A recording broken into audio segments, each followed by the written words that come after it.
Hi, Lori again. We're still reading Same Sun Here by Silas House and Neva Veshwani. Today we're reading page 54 through page 64. So please follow along in your book. Try to write notes in your book. Circle some new words. Also, if you need to slow me down, you can press the settings button and go to playback speed 75. So right now we're going to start on page 54. Now on page 54, the top of it says, Dear Mina. So we know this is River talking. So you should write an R on the top of all these pages because this is River writing a letter to Mina. The 11th of September, 2008. Dear Mina, I am writing you today with real sad news. I don't know how to say it at all, so I will just say it and hope that it doesn't come out like a big jump of nuts. Here's what happened. Yesterday, the bus dropped me off at the end of our driveway, just like always. We have a real long driveway, and it takes a while to walk it. But it is lined on both sides by big woods full of old trees that remind me of big stone columns like you'd see on an ancient temple. Lost Creek is there too, which is where we always go fishing. Lost Creek is mostly shallow with big gray rocks, but every once in a while there's a deep fishing hole. Because of the rocks and the rushing water, you can hear Lost Creek from a long way off, so it's like music in the woods. I usually walk through the woods instead of taking the driveway because it's a different world there. It's cooler and the birds are louder and there are all kinds of things to see. Sometimes I take my time and run my hand all over all the moss. I get down real low and look at the ferns. This one time last summer, I was moving real slow and quiet like that, and I looked up and there was a little fawn standing 10 feet away in the middle of Lost Creek watching me. Fawn is a baby deer. We stared at each other a full minute, and I felt like it was reading my mind. Then it just eased away and disappeared into the woods. Anyway, I was in the woods doing my thing, and then I noticed that the birds had all hushed. This was real weird because it's always crazy loud in there with so many birds hollering and singing. So this made me listen harder. And then I could hear a machine running somewhere, even over the rushing of the creek. So I ran through the woods toward the sound. Because we're far enough outside Black Banks to not hear any traffic usually, I could tell it was a big machine, like the kind you see working on the highway when they are making a new lane. Finally, I came to where the big drop-off is, which is this line of cliffs that are about 50 feet high. You can see them from Black Banks, and they're what the town is named for, because when you're in town, you can look up and see them like a big set of black teeth inside of the mountain.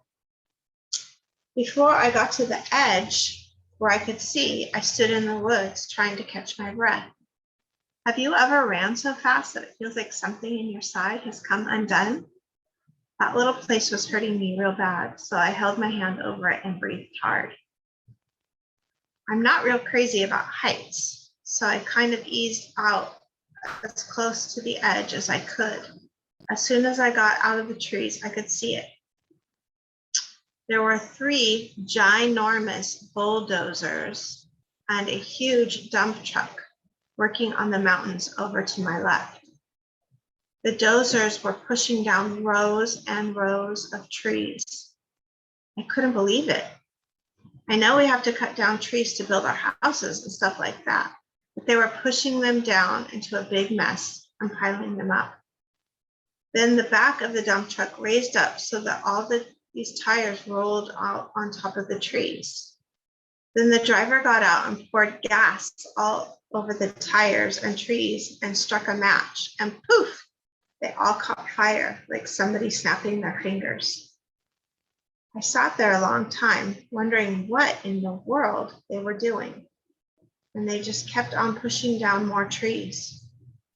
Then I looked down at Black Banks, looking down on the town from up there. You'd think everything was perfect below. All the little houses in their neat rows, the Black Banks River catching some sun in its waves, and the cars going about their business. I could see 7 or 8 church steeples and my school down there right at the foot of Town Mountain. Everything just right. Well, a mountain that close to town was getting treated this way. When I got home, Mama was worried to death because I was never that late. When I told her what I had seen, she froze and said for me to tell her every single thing and not to leave out anything, so I did.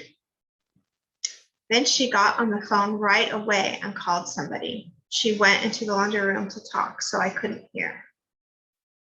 I went over to the door and tried to listen in as hard as I could, but the washer was running, so it was hard.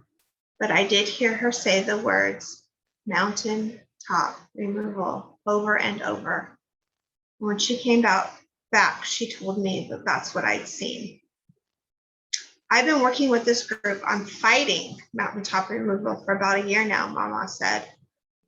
She had sat down across from me and was talking to me like I was grown. She always treated me like I'm older than I am. And she says this is why I make good grades. I knew that it was happening more and more, but I never dreamed it would get as close as Town Mountain. Mama said that Town Mountain was public land and the coal company had leased it. And now they could pretty much do whatever they wanted to do to it.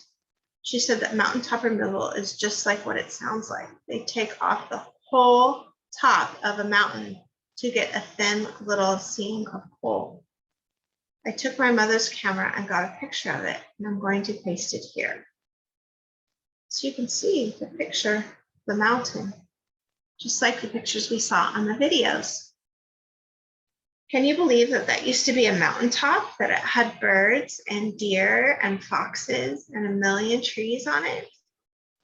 Did they just do this to your mountains in India? Then whatever dirt and burned up trees or whatever else they have left, they push down between 2 mountains and make a valley fill. And this causes all kinds of bad floods. Mama said that if a place has coal and poor people, then the coal companies will take it out any way they can and don't care what happens to the people. She told me so much stuff that I never will remember it all. It was just too much to take in. The thing I will never forget is that she said we might as well prepare because eventually they'll get closer to the house since that land is right up against her property. I don't want to think about it anymore, Mina, and I can't talk to any about it except for you and Mama. My friend Mark called me this evening wanting to know if I could come stay all night with him, and I started telling him about it, and then he got real quiet and said, "What are you talking about, man? Do you want to come over and play Nintendo or not?" Like I was mental or something. All right, so I have to get it off my mind off it. I'll do it by answering the questions you had in your last letter. I'll try to make my answers brief since this letter is going on way too long. Number 1, freckles are not bumpy. I am an only child. Oh, that's number 2. Number 3, I wouldn't say it's fun to mow the yard, but I kind of like it too because I can think the whole time I'm mowing. The thing I hate to do is weed eat, which takes forever and it's so annoying you can't think about anything while you're doing it. Number 4, we have 3 bedrooms, 1 bathroom, a kitchen, a laundry room, and a living room. So that's 7 rooms and a total of 10 windows. The laundry room doesn't have one, but the living room has 3. That's a weird question, by the way. Nobody has ever asked me how many windows I have in my house. 5, I have my own room. It used to be Mama's guest room, and when I first moved in, it had pink curtains and a big fluffy bedspread. But we finally got rid of that, and now the bed has my Simpsons comforter on it and blinds instead of curtains. 6, yes, I am a Christian, but I don't think you're going to hell. You're way too nice. Now I'll reply to some things in your letter that weren't really questions but need responding to. Number 1, I'm sorry somebody called you and Kiku terrorists. To tell you the truth, though, I might have thought the same thing before I met you, because I never knew anybody different from me before. I hope that doesn't hurt your feelings, but it's the truth. But even if I had thought that, I would never have been as rude as that moron who called you that.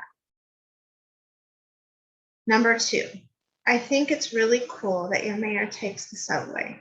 The only time we ever see our mayor is in the homecoming parade, when he rides in the back seat of a convertible Cadillac and waves to everybody. He has jowls which tremble when he waves. Number 3, it's easy to remember that Mother Nature is in charge when you live in Eastern Kentucky, like me. If we stand out on the cliffs where the big black teeth are on the side of the mountain, we can see storms coming from a long way off and smell them too, long before they get here.